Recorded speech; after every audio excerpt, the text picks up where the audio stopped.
versículo 5.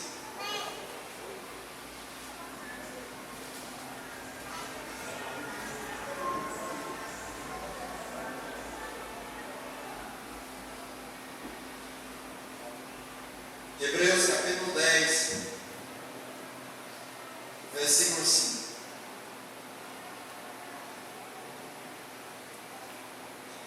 Diz assim: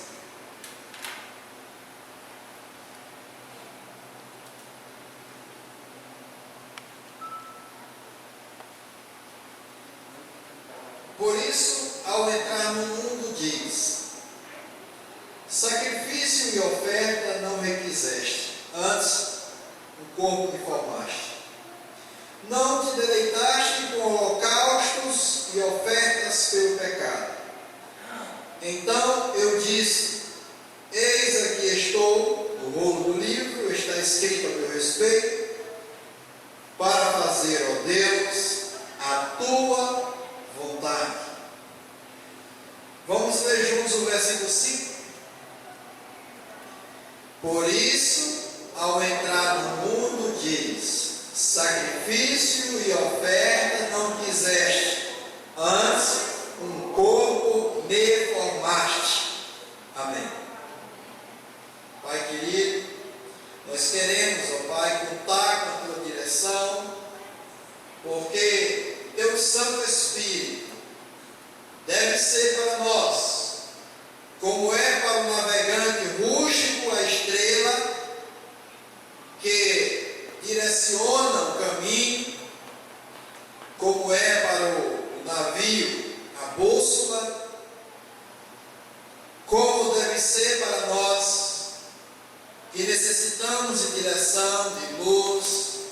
Nós contamos com a ajuda do teu Santo Espírito, porque só Ele pode nos conduzir na realidade que satisfaz o teu coração, pois só Ele conhece a tua mente e sabe qual é a tua vontade, e ao mesmo tempo intercede por nós. Por isso contamos com a ajuda do teu Santo Espírito nesta noite, para a tua glória, no nome de Jesus que rogamos. Amém. Irmãos, sem fé, não. Irmão Martônio, recita para mim, irmão Martônio. Sem fé, possível agradar a Deus. Sem fé, de forma que a fé vem pelo. Os irmãos estão dispostos a ouvir a palavra? Os irmãos estão dispostos a ouvir o Espírito Santo? Maria se assentava aos pés de Jesus para ouvir. Lá em Betânia, o lar que Jesus tanto amava,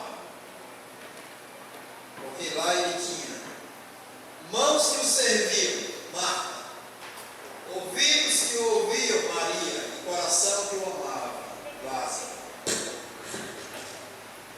Meus irmãos, a relação que o Senhor demonstra de forma figurativamente o que é a igreja na Bíblia, ele usa um casamento. A Bíblia, a gente encontra no início da Bíblia um casamento, Adão e Eva, no meio da Bíblia outro casamento, Salomão e Salomita. Nós encontramos no final da Bíblia outro casamento de Jesus e a igreja. A igreja, ela é a noiva, a esposa do Cordeiro. E se a igreja não tiver um coração de esposa, submissa, esperando o seu esposo a provisão, noiva esperando em Cristo a provisão, não teremos nada em realidade. Meus irmãos, o Senhor Jesus é relatado aqui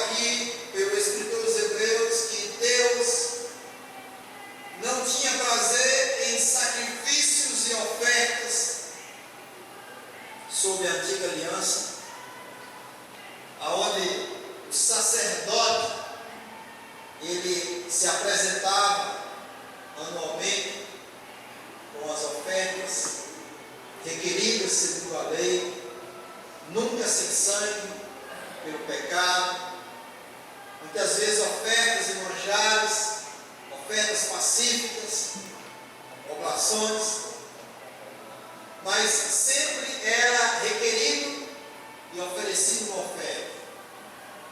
Mas o Senhor Jesus, Ele sabe qual é a mente do Pai, sabe qual é o coração do Pai. E aliás, irmãos, se nós não soubermos qual é a vontade de Deus, até para orar, nós teremos dificuldades. Porque para se relacionar com Deus, você primeiro precisa receber. Nós não podemos dar coisa alguma a Deus. Primeiro, a causa primeira é Deus. Deus primeiro expressa em nós, manifesta em nós a sua vontade, e em seguida nós respondemos como por estímulo a essa vontade. Por exemplo, quem é que nos manda comer? Quem é que nos manda ter fome primeiro? Quem é que nos determina que tenhamos fome? Quem é? Será que nós entendemos isso? Por que eu tenho fome? Isso é intuitivo.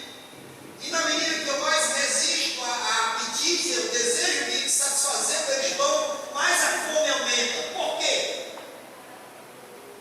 Isso é um dispositivo do nosso organismo, comandado pelo computador central do nosso cérebro. Mas ele apenas responde a um comando que o organismo emite para o nosso cérebro, e ele avulta essa apetite, a vontade de ser saciado, porque aí nós teremos a nutrição, o alimento para a manutenção da vida. Mas Deus colocou lá dentro tudo isso. Então, meus irmãos, o Senhor Jesus, Ele sabe qual é a vontade de Deus. A igreja precisa saber qual é a vontade de Deus para que, como o nosso organismo possa emitir para o cérebro esse desejo, essa vontade, essa necessidade, e o cérebro enviar para o resto do nosso corpo esse desejo de ir com nossas pernas até a despensa, de tomar com nossas mãos, levar até a boca, triturar, enviar até o estômago, processar e mandar para todo o corpo os nutrientes necessários para a manutenção da vida. A vida cristã é da mesma forma. A causa primeiro tem que ser Deus. E temos que responder a Deus segundo a sua boa vontade. E Jesus, sabendo qual era a vontade do Pai, ele disse: tu não te agradaste em ofertas, em sacrifícios, mas tu formaste o corpo. Porque a vontade de Deus se lhe expressa no corpo. O corpo físico de Jesus que ele ganhou de Maria era para que nesse corpo, como um depósito, como um vaso, ele pudesse expressar a vontade de Deus. E nesse corpo,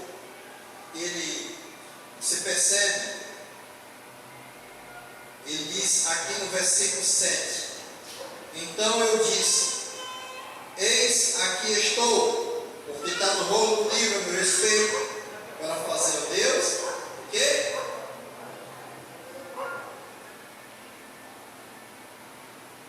Eu estou aqui com um corpo para fazer a tua vontade.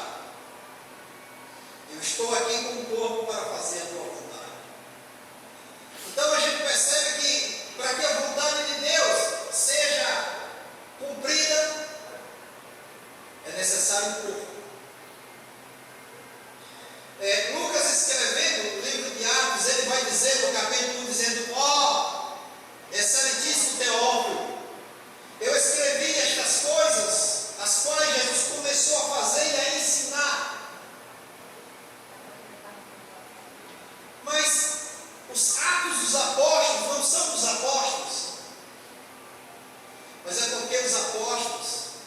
fizeram com toda a igreja, o corpo de Cristo. A palavra nos diz lá em Atos que Jesus deu uma ordem para os irmãos, dizendo: não subam para Jerusalém, até que do alto sejais revestidos de poder. E eles se reuniram no Areópago, 120 irmãos ali no templo, esperando. Eles aguardaram por vários dias, orando, jejuando e buscando a vontade de Deus. E houve um dia que um vento impetuoso entrou naquele local, e vindo como que línguas repartidas de fogo, repousou sobre cada um dos 120 irmãos. E o que aconteceu? Todos foram batizados com o mesmo Espírito, formando quantos corpos? Um só. 120 irmãos. Agora não eram mais 120 irmãos, era um só corpo. Isso é maravilhoso, né? Eles saíram do individual e passaram para o coletivo, para a unidade. Agora nós não tínhamos mais simplesmente galileus ou até judeus, mas nós tínhamos ali o corpo de Cristo, fazendo e ensinando da mesma maneira que Jesus Cristo fizera quando estava aqui na terra. Coisa maravilhosa, né?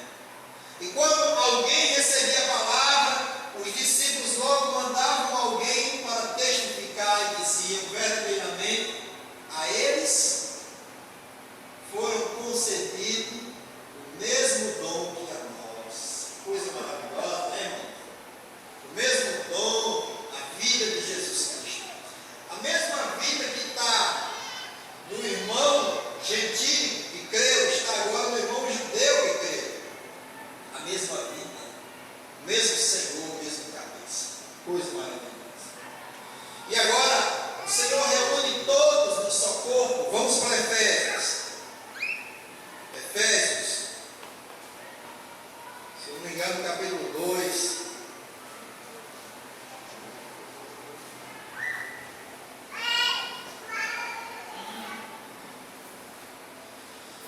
Leia, por favor, irmã.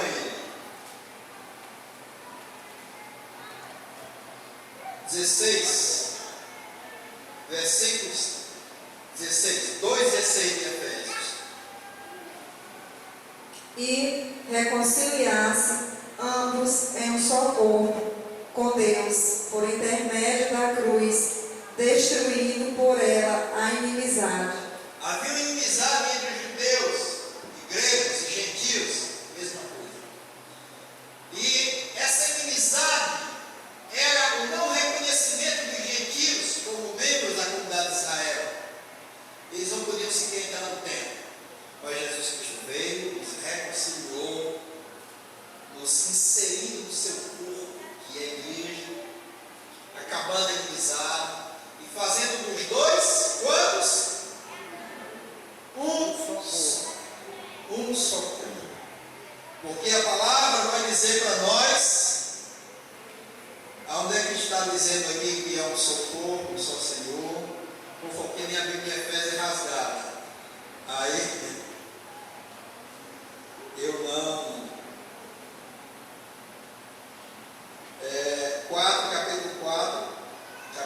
capítulo 4 está inteiro, está intacto ainda.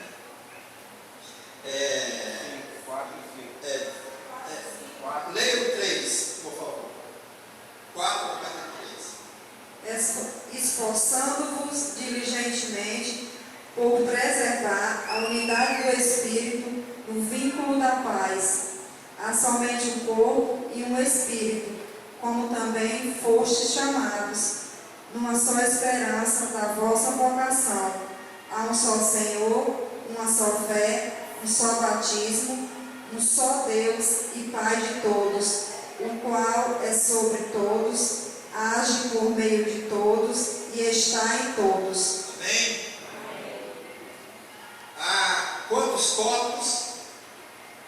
Um só. Quantos Senhor? Quantos batismos? Aleluia. Um só Espírito. Então, meus irmãos, essa confusão que as pessoas estão fazendo por aí de pregar é tudo coisa humana, porque há um só corpo. Então, nós entramos agora numa realidade coletiva, todos nós inseridos no mesmo corpo, e coisa boa, né, irmãos? A gente agora estamos juntos e misturados, num só corpo, numa só carne, coisa maravilhosa. Mas o problema é que Deus não faz nada sem propósito. Eu digo problema para muita gente que acha que a salvação, Deus só pensou em nós. E como eu penso muito só em mim, eu sou levado sempre para o extremo do individualismo. Me glorio com uma salvação que Deus trouxe para todos, mas que eu vivo essa salvação de forma individual. Então vamos para 1 Coríntios 12, versículo 12. Para a gente considerar alguns pontos que é preciso considerarmos. 12, 1 Coríntios. Porque assim como o corpo é um e tem muitos membros, e todos os membros, sendo muitos, constituem um só corpo, assim também com respeito a Cristo. Amém. Esse Cristo aqui não é o Cristo de Deus que está no céu. Esse Cristo aqui é o Cristo corporativo que está na terra, a igreja. Porque Jesus foi com o corpo ressuscitado para o céu, mas deixou outro corpo aqui na terra para fazer a vontade de Deus. E esse corpo se chama a igreja. Amém? Amém. Então, esse corpo, ele tem muitos membros. Tem muitos membros. Mas nem pelo fato de ter muitos membros, ele é muito. Ou muitos corpos, mas um só corpo. O corpo de Cristo. Versículo 13. Pois em um só Espírito todos nós fomos batizados em um corpo, quer judeus, quer gregos, quer escravos, quer livres, e a todos nós foi dado beber de um só Espírito. A mesma coisa que ocorreu em Pentecostes ocorreu conosco quando cremos. Nós bebemos do mesmo Espírito, Espírito da vida, Espírito de filiação, Espírito de sabedoria e revelação, Espírito de adoção. Então, a todos nós foi dado a beber de um mesmo Espírito, quer judeus, quer gregos. Irmãos, será que nós cremos nisso? Nós entramos agora em uma nova realidade espiritual. Que realidade? Nos tornamos um com os irmãos, um com o Senhor, um com a Trindade. Nós não somos mais cidadãos desse mundo. É interessante. É até normal, a gente senta como irmãos e às vezes ocorre algum fato aqui nesse mundo e a gente começa a conversar, a discutir, analisar, avaliar, e quantas vezes nos esquecemos que nós estamos no lugar errado. Como assim? Nós não somos mais desta pátria. Tudo que ocorre aqui de miséria, de violência, tudo que ocorre aqui no campo espiritual do mal é normal, é legítimo. Porém, nós vivemos e somos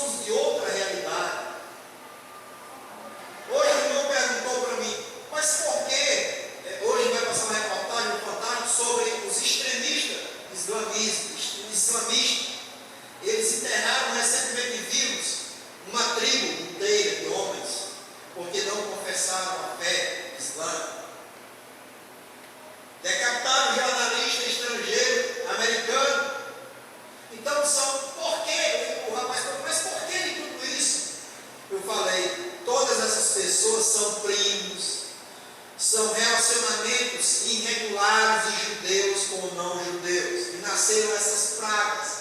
E por que Deus permitiu? Para punir. Deus fez o bem e criou o mal, para que quando o bem que ele criou se rebelasse contra ele, ele usasse a espada para tratar com a rebeldia do seu povo. Então é necessário. Como era que um pai punir um filho se não existisse cinto, vara, chinela havaiana? Tem que ter um instrumento para a punição.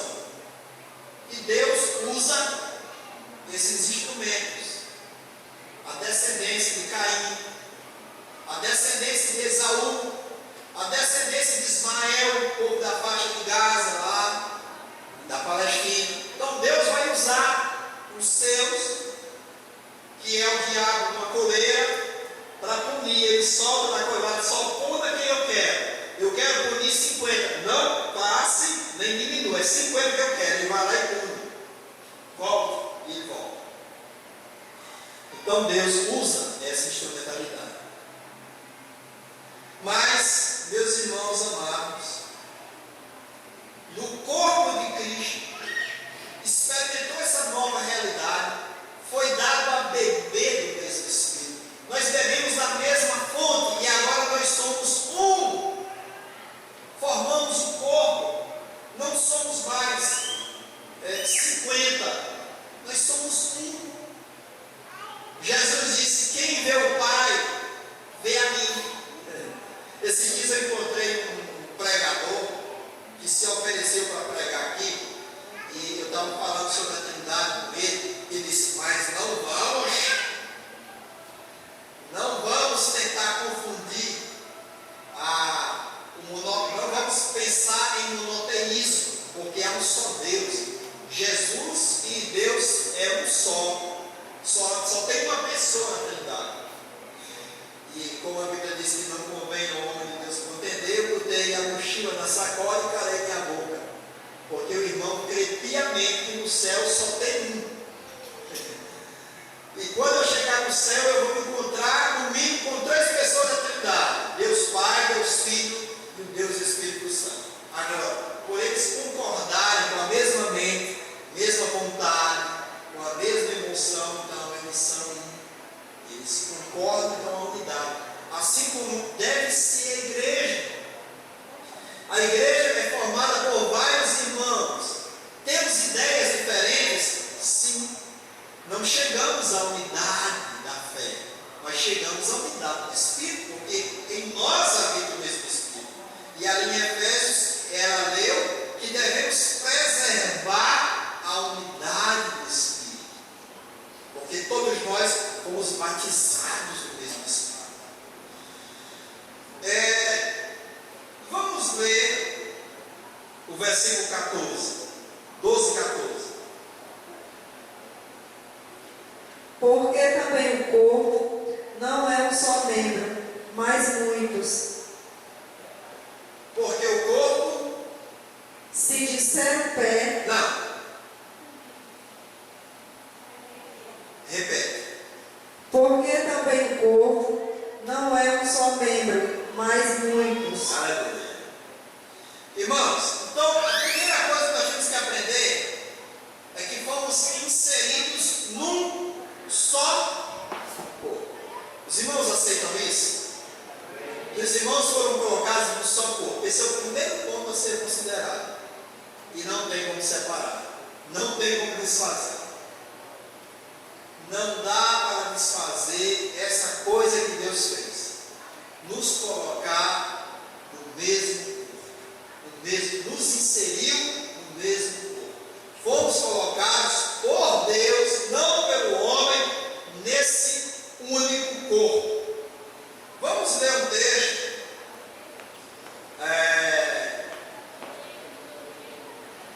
Vamos ler o versículo 14, novamente. Porque também o corpo não é um só membro, mas muitos. Mas muitos. Então, essa lição também é necessária. Normalmente, nós somos levianos.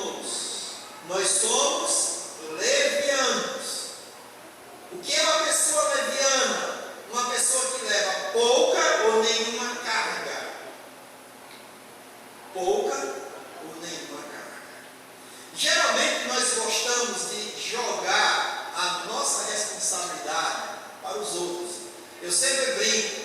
A gente conheceu uma pessoa no passado que ela dizia assim: eu pensei, meu padrinho.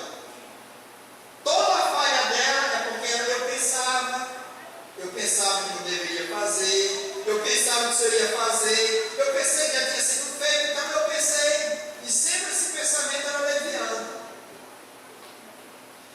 Então nós gostamos de jogar nos ombros de poucos a nossa responsabilidade. E ele está dizendo aqui que o corpo não é um só membro. Concorda? Quando tem fama, quando há uma demonstração, todo mundo quer. Mas quando é responsabilidade, chama o coveiro, chama o carregador de piano, chama qualquer, menos eu, porque eu não dou para isso. Você não é verdade. Geralmente as pessoas querem jogar, mas a palavra diz que Deus, Ele concedeu dons aos homens. E esses dons é para que ninguém se sobrecarregasse, mas para que cada um pudesse cooperar, para que a justa cooperação de cada parte fizesse o mesmo corpo. Por exemplo, aqui pode haver nessa assembleia irmãos que não saibam falar habilidosamente em Cristo, mas que ela tem intimidade com Cristo suficiente para ter uma vida secreta de intercessão pela igreja. Pode ou não pode? Eu não sei se há isso, porque geralmente quando há essas coisas não pode ser muito divulgado, porque são raízes enterradas. Mas é necessário que haja irmãos ou irmãs intercedendo. Eu penso até que Deus, em dado momento, Ele vai querer que a gente tome essa direção. Qual direção? Não ir para Jerusalém, mas ficar esperando ser revestido de poder.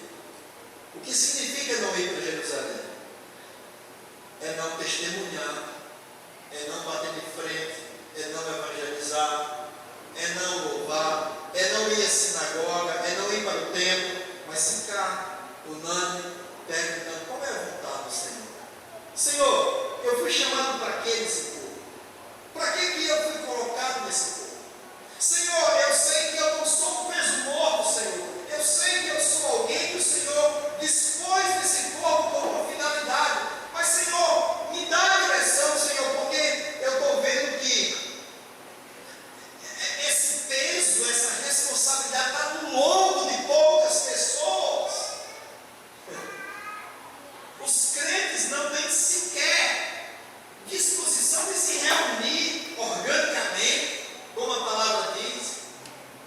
Geralmente os crentes têm mais disposição aos domingos, porque nós aprendemos isso na Igreja Católica, que temos que nos reunir nos domingos.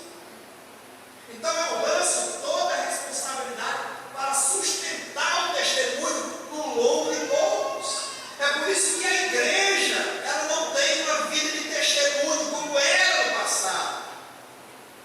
Porque todos os irmãos que beberam do mesmo Espírito, volte para Atos, por favor, capítulo 2, deixa marcadinho aí, em 1 Coríntios 12, vamos para o capítulo 2,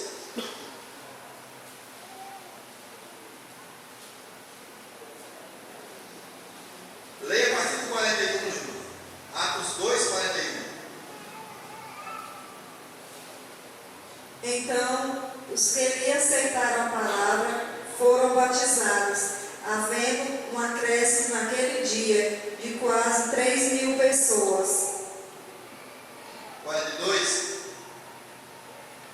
E perseveravam na doutrina dos apóstolos e na comunhão, no partir do pão e nas orações. Aleluia! Então, uma igreja que havia nessa igreja, ela nutria, elas perseveravam na doutrina dos apóstolos.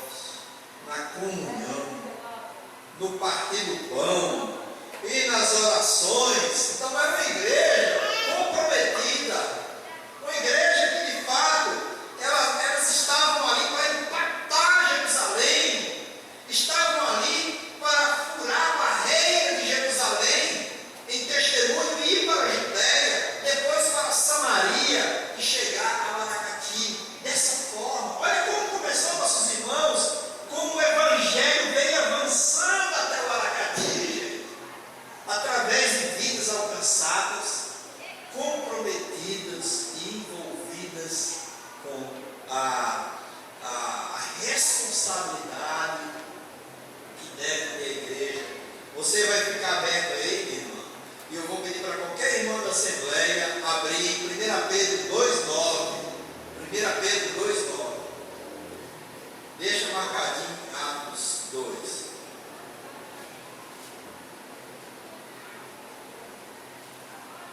Quem vai ler?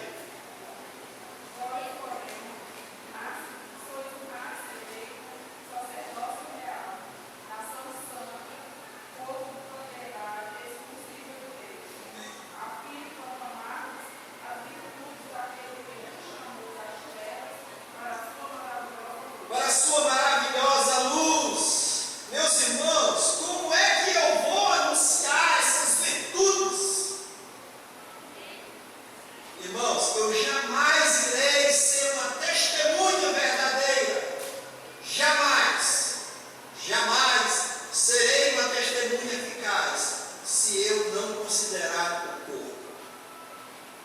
Porque quando Paulo e Silas foram enviados na primeira viagem missionária, é verdade que quem enviou foi o Espírito Santo. Quem separou foi o Espírito Santo. Mas sob a responsabilidade da igreja lá em... Onde foi mesmo a igreja? Aonde eles partiram? Aonde era que Paulo e Silas estavam a primeira vez que tinha aqueles mestres? Os 5 mestres? Aonde era mesmo que os irmãos estavam? Me ajuda que eu não lembro. Estava lá e foi levado, o irmão levou o irmão Paulo para aquela cidade, né? Está lá em Atos 13, e de lá ele partiu com Paulo e Silas. Vamos ver como aconteceu esse negócio aí, capítulo 13 de Atos.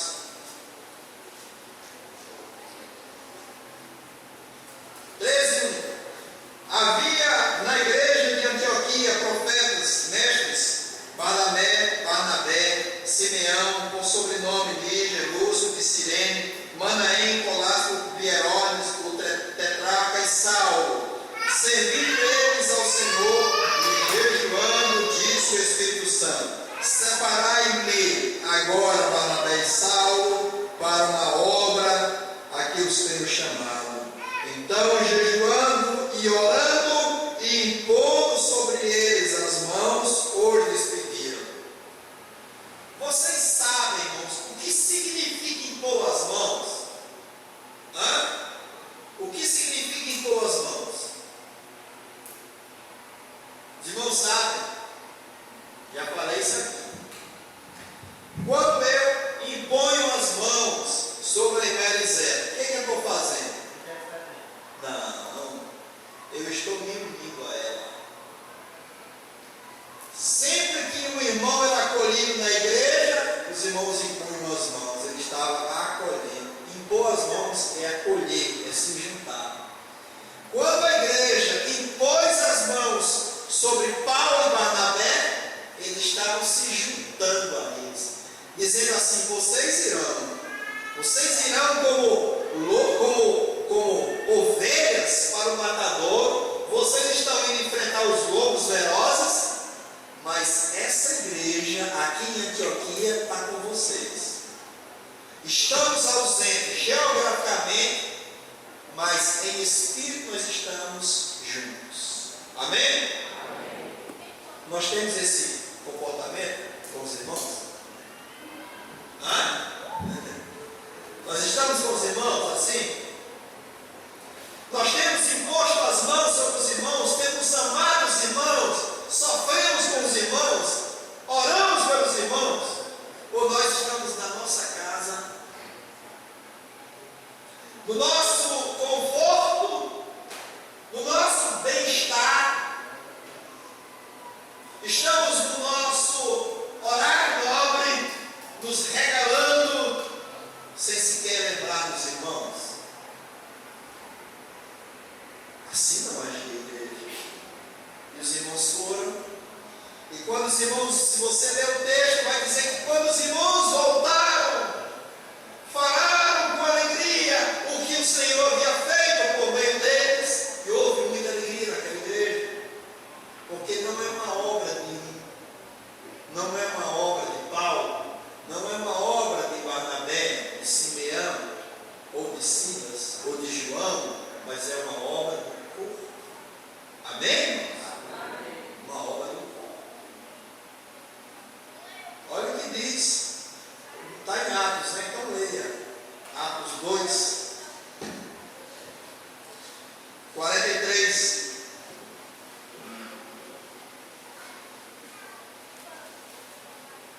Em cada alma havia temor, e muitos prodígios e sinais eram feitos por intermédio dos apóstolos. Olha quando Deus age, é quando há temor, quando a igreja se submete, quando a igreja considera de fato o Senhor, quando há temor, quando há respeito, honra pelo Senhor, então o Senhor se dá, porque ali o Senhor é honrado, ali o Senhor é acolhido, ali o Senhor é amado, ali a sua palavra é acolhida com amor, com temor, então o Senhor se derrama. Às vezes a gente vai pregar em determinados locais, a gente sente, irmãos, que as nossas palavras são nossas. Às vezes, nós como pregadores sentimos totalmente vazios, e a gente pensa, meu Deus, eu orei, eu li o texto antecipadamente, eu roguei aqui, mas eu não estou sentindo a ação do Espírito. Só temos uma resposta.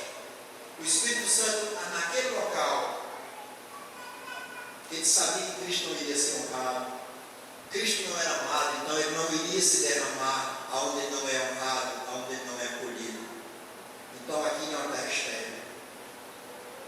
Já em outros cantos a gente não espera, e ali o Senhor se derrama, ali o Senhor se dá, através dos irmãos, através dos cantos, através da comunicação, a gente sente ali Cristo sendo honrado, o Espírito Santo liberando ali a vida de Cristo, o bom perfume de Cristo, que é uma coisa maravilhosa. A gente volta para casa suprido, por quê? Porque ali o Senhor encontrou um local de acolhida, naquela casa, naqueles corações, o Senhor ali era honrado, e o Senhor, ele se sentindo bem, ali ele pousou, e ele passou aquele momento com os irmãos.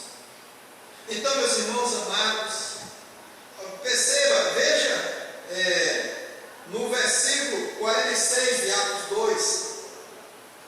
Diariamente perseveravam unânimes no templo, partiam pão de casa em casa e tomavam as suas refeições com alegria e singeleza de coração. Aleluia! Então os irmãos iam na casa dos irmãos, partindo pão, oravam, era algo, sabe, glorioso para a glória de Deus, era algo, foi assim que o Evangelho chegou em Aracati, né? É verdade que aí o rio veio diminuindo, o rio veio sendo contaminado, e hoje, infelizmente, mas Deus é poderoso para reverter essa história.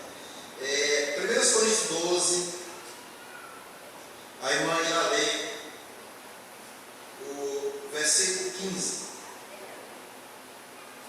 Se disser o pé, porque não sou mão, não sou do corpo, nem por isso deixa de ser do corpo. Amém. Então, assim,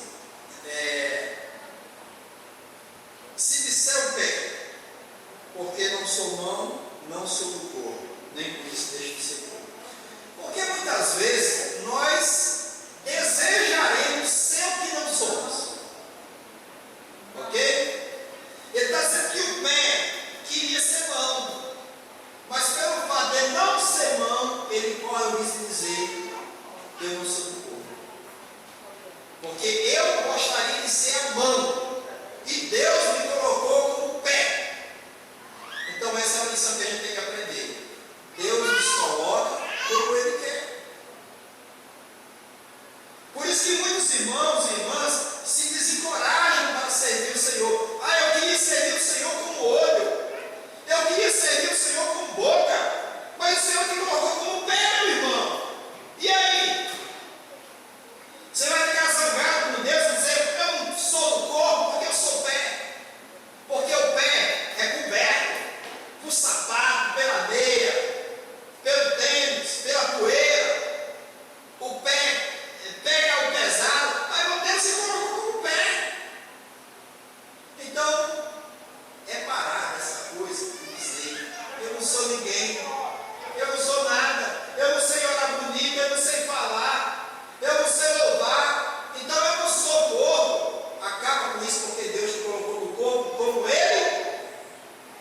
15. Lê o versículo 16, irmão. Se o ouvido disser, porque não sou olho, não sou do corpo, nem por isso deixa de o ser. A mesma coisa, 17. Se todo o corpo fosse olho, onde estaria o ouvido? Se todo fosse ouvido, onde o olfato? Mas Deus dispôs os membros, colocando cada um deles no corpo, como lhe aprove. Se Amém. todos... Só aí, só daí. Olha que coisa maravilhosa. Percebam que coisa maravilhosa. Oi, irmãos. Irmãos, olha o que o Senhor quer dizer para nós. Percebam o que o Senhor quer dizer para nós. Suponhamos que eu sou o nariz. Aí ele está dizendo assim: se todo o corpo fosse Oswaldo, ele é apenas o olfato. Aonde estaria o ouvido? Como é que diz sobre o olfato? Aonde é que está o olfato? Se todo fosse ouvido, onde o olfato? Onde o olfato?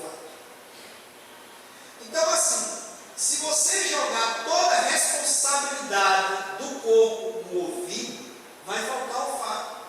É por isso que eu digo, esse irmão que não está aqui agora, ele faz falta para o corpo. Sim ou não?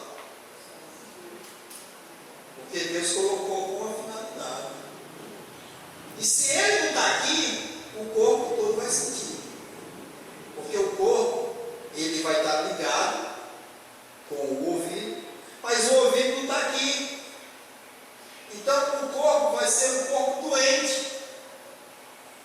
Um corpo que não vai ter as suas funções orgânicas de forma correta. Vai estar funcionando incorreto. Então, assim, irmãos, e sabe quem provocou essa miséria, essa visão errada em nós? Foi a bendita religião, o humanismo. Porque o humanismo ensina desde a época de Lutero, nos anos 500 depois de Cristo, por aí, já começou a dizer que o clero, o povo que fica na tribuna, é todo responsável.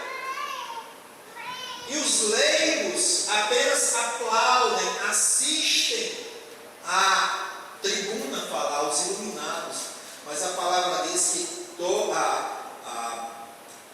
a justa lei, Efésios 4,16, depois o irmão Marcinho vai ler 2 Coríntios 5,18. Efésios 4,16. Aliás, 4,12 de Efésios 4,12.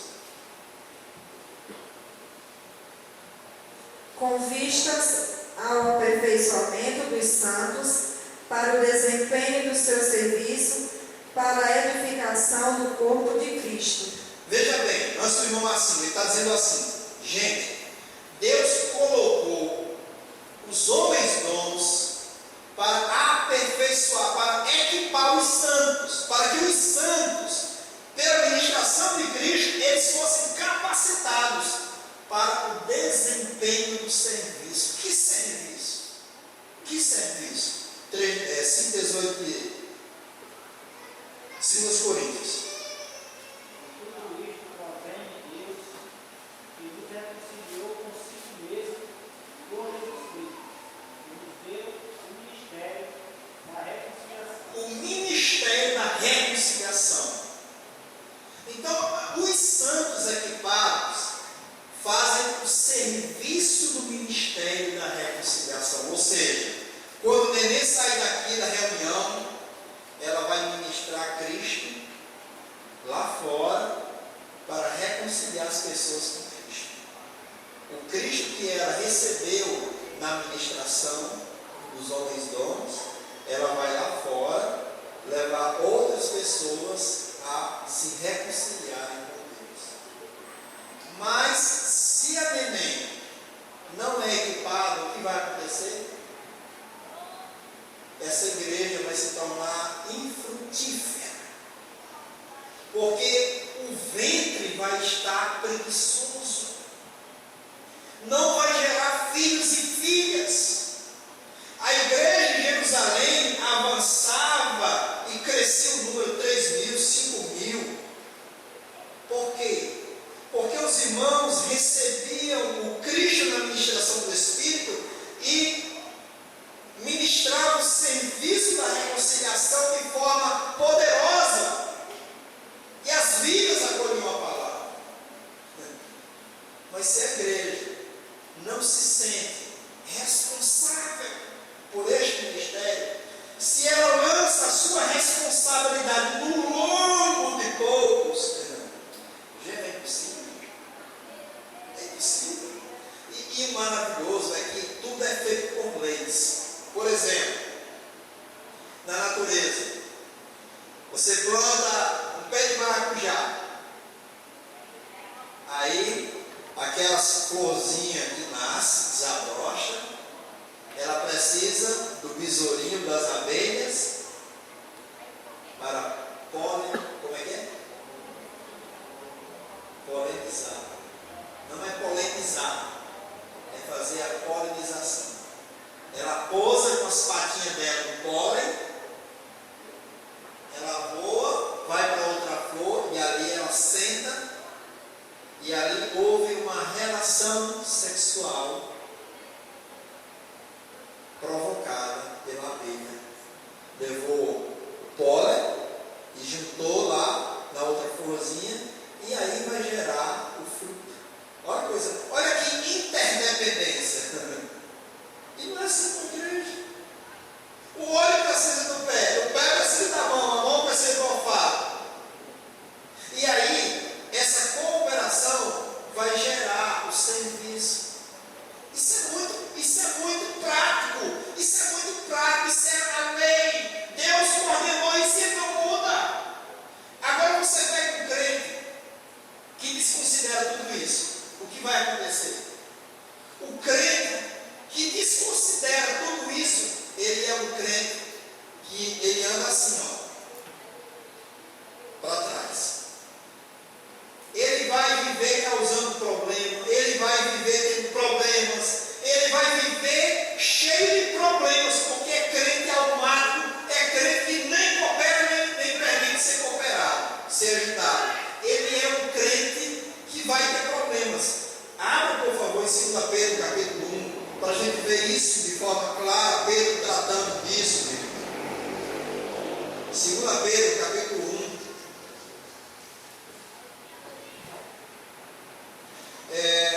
Leia a partir do versículo 3. Visto como, pelo seu divino poder, nos têm sido doadas todas as coisas que conduzem à vida e à piedade, pelo conhecimento completo daquele que nos chamou para a sua própria glória e virtude. Amém. Irmãos, a palavra está dizendo que Ele nos deu tudo, que irá nos conduzir para a vida e a piedade, mas contudo pelo conhecimento completo, epignosis, conhecimento completo de Jesus. E como é que a gente vai conhecer Jesus completamente? Vocês sabem? Através uns dos outros. Eu nunca conhecerei Jesus completamente sozinho, porque Ele vai dar uma medida a cada um de nós, Ele vai colocar um pouco de Cristo em cada um de nós, e através desse relacionamento coletivo, eu vou encontrar Cristo em cada um dos irmãos, e eu vou chegar ao conhecimento completo de Cristo. Então, o conhecimento completo de Cristo é relacionamental, é de uns para com os outros. Efésios também vai dizer isso, dizendo que pela igreja, a expressão da multiforme sabedoria de Deus pela igreja, mude por quê? Um prisma de 8 lados. Cada prisma reflete um ângulo e uma cor, e ali vai haver uma expressão coletiva, mas única, de ambas as partes, chegando a um denominador comum. Assim, igreja, muitos, mas um só.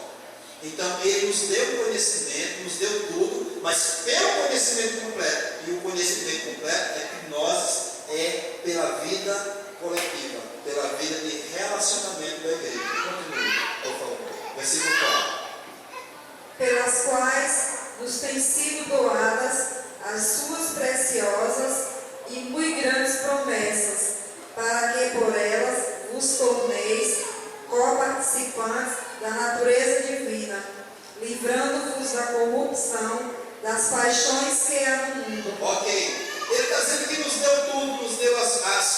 promessas para que por elas nos tornemos co-participantes. Mas como assim? Promessa me torna co-participante?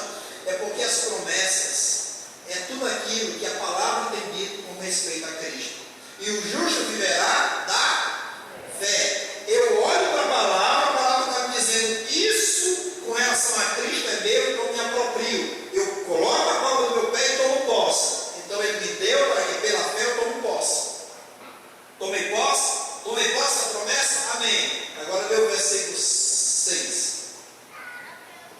Com o conhecimento. Não, perdão, 5. Por isso mesmo, vós, reunindo toda a vossa diligência, associai com a vossa fé a virtude, com a virtude o conhecimento. Com o conhecimento? Com o conhecimento, o domínio próprio, com o domínio próprio, a perseverança, com a perseverança, a piedade. Só um instante. Irmãos, isso aqui é impossível habitar tudo isso numa pessoa só. Fé, virtude, domínio próprio, perseverança. Gente, não sonhe, acorde, por favor. Por mais que esse pregador vos cause sono, mas calma, não durma, não sonhe. Isso aqui não é uma pessoa só. Isso aqui é um coletivo. Um irmão vai ter uma ação de fé mais eficiente. O outro vai ter um domínio próprio que os outros não vão ter. O outro vai ter a expressão da caridade que os outros não vão ter. Então, reúnam tudo isso. Reúnam aonde? No corpo de Cristo. Reúnam tudo isso, porque a cada um de vocês foi dado tudo isso, mas algo mais em cada um, algo mais forte em cada um, para que reunindo tudo isso, nós possamos expressar por meio do povo.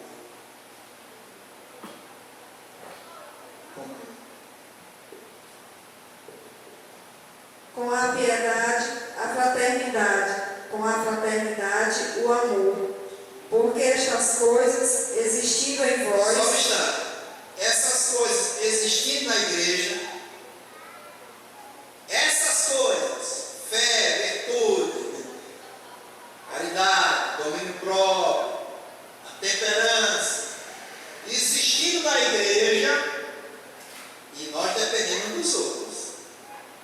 Nós dependemos dos outros, porque o que eu tenho você não tem, o que você tem eu não tenho. Essa expressão de Cristo na tua vida, a medida que Ele deu você eu não tenho, e eu preciso de você. Se isso existir em nós, e o que mais? E em vós. E em vós, aumentando, olha, fazem... só um instante. Deve ter na igreja, e não só ter na igreja, como aumentando, avançando, porque não pode estagnar. Isso é algo contagioso, isso é algo empolgante. Quando o irmão vem aqui à frente, quase não vem, mas quando o irmão vem aqui na frente e dá uma palavra de fé, irmão, aconteceu isso comigo, o Senhor me conduziu nesse caminho, mas o Senhor me deu vitória, isso encoraja a igreja, sim ou não? A gente percebe que o Senhor tem dado vitória aos irmãos, e isso vai encorajar o irmão precisa dessa palavra, precisa desse encorajamento, então isso vai fazer com que aumente o corpo, vai aumentar no corpo, aquilo que é mais fraco em mim, pelo irmão vai aumentar, o Senhor vai derramar pelo irmão. Então, se isso houver em nós e aumentar, vai acontecer o quê? Fazem com que não sejais nem nativos, nem frutuosos, no pleno conhecimento de nosso Senhor Jesus Cristo. Você percebe que isso vai gerar em mim o pleno conhecimento de Cristo, vai gerar em mim o não ser ocioso, o não ser influente. Então, isso deve ocorrer na igreja, para que haja em nós o conhecimento completo de Cristo, pela manifestação dos irmãos, da igreja.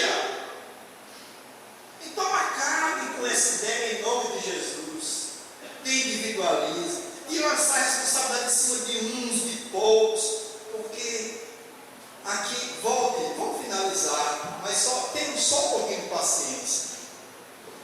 Aqui em 1 Coríntios 12, ele vai dizer exatamente essa mesma coisa, em outras palavras. 1 Coríntios 12, ele vai dizer para nós aqui, no versículo 23 e 24. E os que nos parecem menos dignos do corpo, a estes damos muito maior honra. Também os que não são decorosos, revestimos de especial honra. Mas os nossos membros nobres não têm necessidade disso. Contudo, Deus coordenou o corpo, concedendo muito mais honra àquilo que menos tinha. Para quê? 25. Para que não haja divisão no corpo, pelo contrário, cooperem os membros com igual cuidado em favor uns dos outros. Então, se a gente não considerar que eu preciso, por que eu devo cuidar da minha esposa? Por que a irmã Ila, eu tenho que me preocupar, ela tem problema de pressão arterial, eu tenho que me preocupar com a pressão dela, eu tenho que me preocupar como é que está o bem-estar dela, como é que, se ela está em paz, se ela está alegre, por que eu devo me preocupar? Porque eu convivo com ela na mesma cama, então eu preciso dela. Se ela não está bem, eu também não vou estar bem. A igreja é a mesma coisa. Se o irmão não está bem, de alguma forma eu não vou estar bem. Se o irmão sofre, de alguma forma eu vou sofrer. Mas o texto aqui que eu gostaria que fosse lido, referido, o 21, é o 21. Não podem os olhos dizer à mão, não preciso de ti, nem ainda a cabeça aos pés, não preciso de vós. 22. Pelo contrário, os membros do corpo, que parecem ser mais fracos, são mais necessários. São necessários. Olha o que ele diz. Ninguém pode dizer para o outro, eu não preciso de você. Irmãos, isso vida de relacionamento é difícil. Tem irmãos, por exemplo, eu sei que os irmãos vão ter dificuldade. Tem irmãos que têm característica pentecostal, tem irmãos que têm característica tradicional, batista, tem irmãos que são mais almados, tem irmãos que são mais difíceis, mas por que a gente não pode desprezar esse irmão, essa irmã? É porque Deus nos deu no coração. Ela leu o texto do início e dizia assim: devemos amar uns aos outros. O Senhor está ganhando o coração dos irmãos. Se o Senhor está ganhando o coração dos irmãos, vamos ter paciência com os irmãos. Não vamos nos dividir por causa de preferências. Porque eu gosto mais de uma música avivada, porque eu gosto mais de uma música conservadora. Isso não pode nos separar, por isso que ele vai dizer lá em Efésios: preservando, esforçando-nos diligentemente por preservar a unidade do Espírito. Então, nessa caminhada, a gente tem que ter paciência com os irmãos. Pensamos diferente, ainda assim, mas um dia o Senhor vai ganhar o nosso coração, o Senhor vai mandar luz para nossos corações, para a gente perceber nosso eu, nossa incoerência, nossa grosseria, sabe, irmãos? Então, assim, a gente tem que ter paciência com os irmãos. Eu sei que tem irmãos difíceis, mas prudentes, porque a palavra está dizendo: eu preciso, é necessário, porque Deus me colocou ali, como Ele quis. Não é esse texto que Ele coordenou no corpo? Não, mas o que Ele disse que Deus coordenou no corpo. 24. Mas os nossos membros nobres não têm necessidade disso. Contudo, Deus coordenou o corpo, concedendo muito mais honra àquele que menos tinha. Amém? Amém. Deus colocou no corpo. Quando a gente fizer uma reunião de casais, eu vou falar só para os casais quais são os membros que Deus deu maior honra, né? Porque eu não posso falar na frente de crianças. Mas Deus colocou no corpo como irmãos e deu honra a quem menos era decoroso. Então, meus irmãos e minhas irmãs, eu gostaria de conclamar essa igreja. Deus me colocou no corpo com um propósito. Você sabe qual é? Você sabe para que Deus me coordenou nesse corpo? Sabe? Ou você está igual a cachorro que anda mudança num lugar estranho? Não sabe para quê? Escolhe de Deus. Olha, Deus, para que me colocou ali? Qual é a minha função naquele corpo? Como eu posso cooperar com o meu irmão, com a minha irmã? Como eu posso ajudar para a edificação daquele corpo? Sabe? Eu preciso, Senhor, descobrir qual é a minha vocação. Só para a gente finalizar, 1 Pedro capítulo 4. Só para finalizar. 1 Pedro capítulo 4.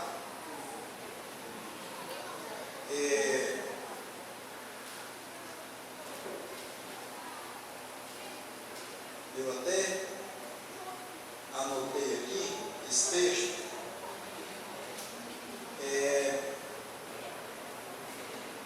4:10. 1 Pedro 4:10. Servir uns aos outros, cada um conforme o dom que recebeu, com bons despenseiros da multiforme graça de Deus. Amém? Amém. A graça, segundo Romanos 12, foi concedida a cada um de vós. A graça concedeu a cada um de nós dom ou dons. Aí Pedro vai dizer: servir uns aos outros,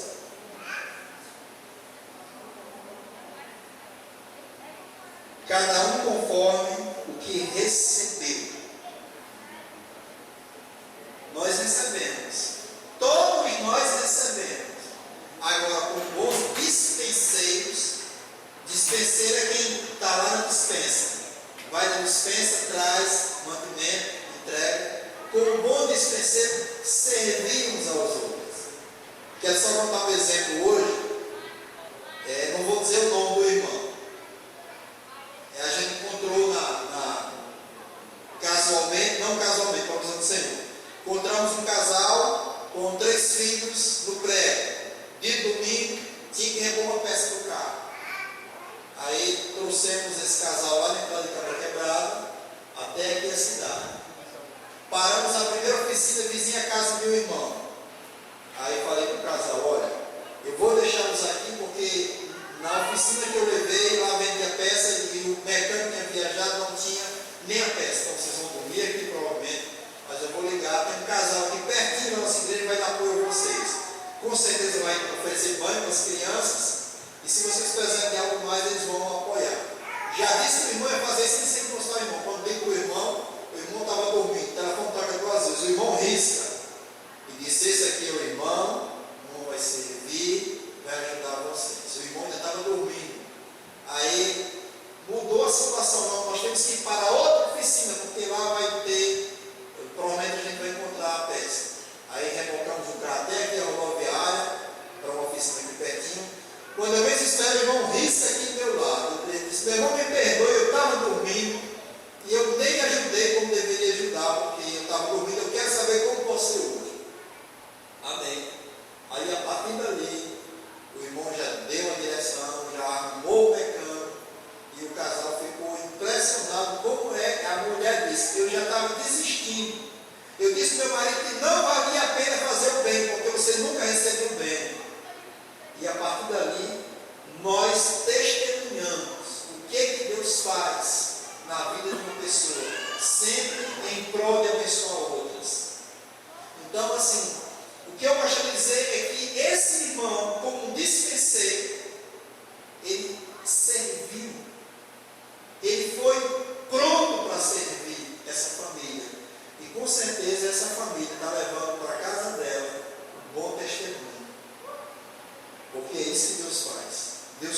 concede-nos dons pela graça para sermos bons dispenseiros. Então, não jogue a responsabilidade nas costas de irmãos. Você pode ser pastor, como? O irmão passa pelo problema, você está lá. Se você aconselha o irmão, se você dirige o irmão, você está sendo pastor. Você pode ser um evangelista, surge a situação, o Espírito te concede palavra, você é um evangelista. Você pode ser um mestre, o Espírito vai dar palavra. Então, esses dons são dados pelo Espírito. Há variedades, mas é o Espírito que age. Age em todos, porque está em todos. Então, não lance a responsabilidade para pouco. Essa responsabilidade não é minha, é nossa. Amém? É como no casamento. No casamento eu não posso dizer minha casa. Não é minha casa. É nossa casa. É, minha filha? Nossa casa. É meio a meio, pai. É nós. Se rachar, racha no meio. Que é nossa. Então a igreja não é meu, não é minha. É nosso. Nosso. Vamos usar o pronome correto. É nosso. Temos que dizer assim, aquela igreja, a tua igreja, essa igreja, a nossa igreja, a igreja comprada pelo sangue de Cristo. É nossa casa. Igreja de Cristo, a qual eu faço parte como membro. Se entra água, vamos afundar junto, porque a gente está no barco junto. Agora temos carinha que não só está junto quando está bom, quando está ruim, está aí fora. É como os casamentos de hoje. Só está bom quando tem sexo, droga e rock and roll. Quando não tem mais isso, eu vou atrás de outra coisa. Então, irmãos, estamos juntos. Na doença, na saúde, na riqueza e na miséria, na bonança e na escassez. O irmão quer, eu já finalizei.